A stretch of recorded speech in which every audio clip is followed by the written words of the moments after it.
Hello everyone, this is Jonathan Little. I'm here today with the 37th week of Weekly Poker Hand, and today I'm going to be going over a pretty interesting spot from a 10,000 euro buy-in high roller event that I played recently on the European Poker Tour. The blinds are 100, 200, and there is an ante in play of 25. That is how all these tournaments start, so this is very early in the day.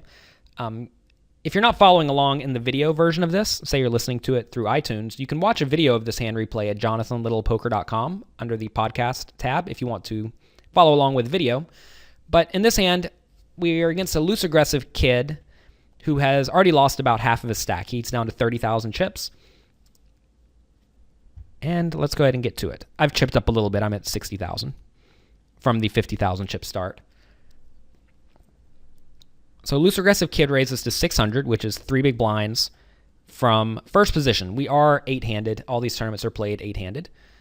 A player in third position, a tight aggressive guy, calls. And then I pick up ace-queen in the low jack seat. So with ace-queen in this scenario, I don't know if I can reasonably 3-bet and get it in versus a loose aggressive kid. He has already lost a decent amount of his chips. So whenever that's the case, sometimes these players will be very tilty and just be willing to blast their stack in with a wide range. And other times, they may just continue playing a somewhat snug game. And I really don't, if I don't know how my opponent's probably going to react, I'm going to be much more inclined to call. And if my opponent's tight, or if I think he's going to be tight, I'm definitely going to call. But if I think the loose aggressive kid could be legitimately losing his mind and willing to get it in super wide, I would probably 3-bet this to around 2,300 and just not fold against him. And that may sound a little bit loose. A lot of players think, oh, I would not put in 10,000 euros with ace-queen offsuit. But you have to realize that if your opponent really is going crazy, ace-queen's in fantastic shape. However, I probably don't know that. So I decide to call. And then a tight passive 50-year-old guy who I do not know raises to 2250 from the hijack seat.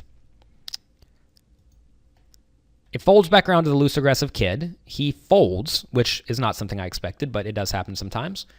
The tight aggressive guy calls, and now I have to call 1650 more into a pot of about 5,500. So I'm getting really good pot odds. However, there's one major problem with this hand, and that is that the re-raiser is a tight passive 50-year-old. And if my opponent is tight and passive, and I'm confident in that read, I don't think he's re-raising here very often at all. He probably is re-raising with a range of something like aces, kings, queens, jacks, tens, ace-king, and ace-queen. And you're going to find that if you have a hand that is roughly equal to the bottom of your opponent's re-raising range, you're in very, very bad shape. And that is exactly what I'm looking at here.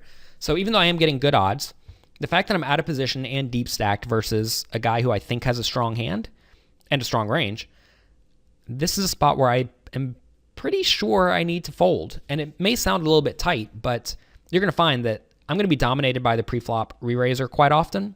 And also the tight aggressive guy who called could also have me in bad shape. So I folded, and that may sound crazy to some people to fold ace-queen before the flop to a very small re-raise, but I'm not loving how my hand's doing against my opponent's range. So the flop does come ace-10-4, and let's just pretend like I was in this hand with ace-queen, because I easily could be. Like, let's say the tight passive guy was a loose aggressive guy, I definitely would be in this hand. But so what would happen is the tight aggressive guy checks the flop.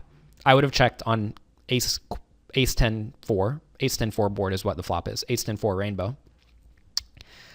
The tight passive player bets 2750, and then the tight aggressive player calls. So at this point, again, I would fold. It is highly likely that one of these two players has an ace.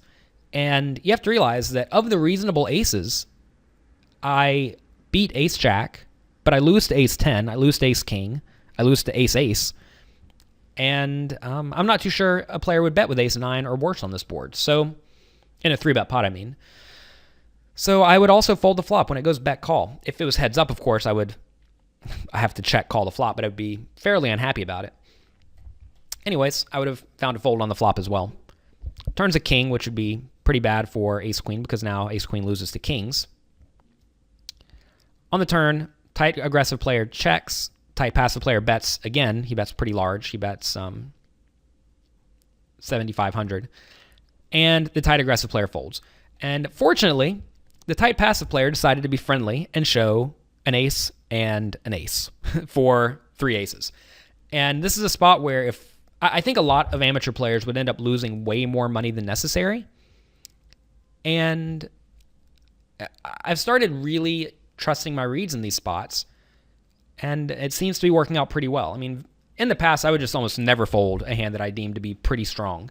But I found that if you get out of the way more often than other players, you're going to be in pretty good shape if your reads are accurate. Of course, if your reads are wrong and this guy shows up with 9-7 offsuit or something, then you probably don't need to be trusting your reads. But I found that mine are usually pretty spot on, and I have started to develop the discipline to listen to them, and I've been doing really well because of that. I actually have been working really hard on a project. It is called Jonathan Little's Excelling at No Limit Hold'em, and this is a 500-page book where I got around 17 other professional poker players and authors to write for me and write with me. Quite often I was collaborating with the authors on their chapters, and I've learned a ton from making this book. Like, for example, I learned from Phil Hellmuth to don't be opposed to trusting your reads. I mean, even if they fly in the face of the math, if you can look at a guy and know that his range is very tight, and you know you do really poorly against a really tight range, that's all there is to it. I mean, the fact that the guy's 3-betting, even though he should be 3-betting a lot, does not matter. What's actually going on is he's 3-betting with almost only the nuts. And if you can't beat the nuts, you have to get out of the way. I also learned from Olivier Bousquet, who wrote for the book, how to play a more game theory optimal approach and how to not get in spots to risk a lot of chips with your marginal made hands. And I've always known this, but I think I've sort of got out of the habit of it recently, where I've been going more so for extreme value. But I recognize, and I've been adjusting a little bit more recently, to where I've been playing a little bit more of a pot control style, to where I'm not playing huge pots without really good hands, and it seems to be working. Anyways, if you want more information about this book and all of the authors involved, you can check that out at jonathanlittlepoker.com/secret project. This was a project I've been working on for over a year now, and I am extraordinarily happy that it is coming together. And you can currently pre-order the book. You can get the links for that at jonathanlittlepoker.com/secret project. You can click on the book image there, and it'll take you right to the page. So thank you all very much for watching or listening, if you're listening to this on iTunes. And I will talk to you all next week.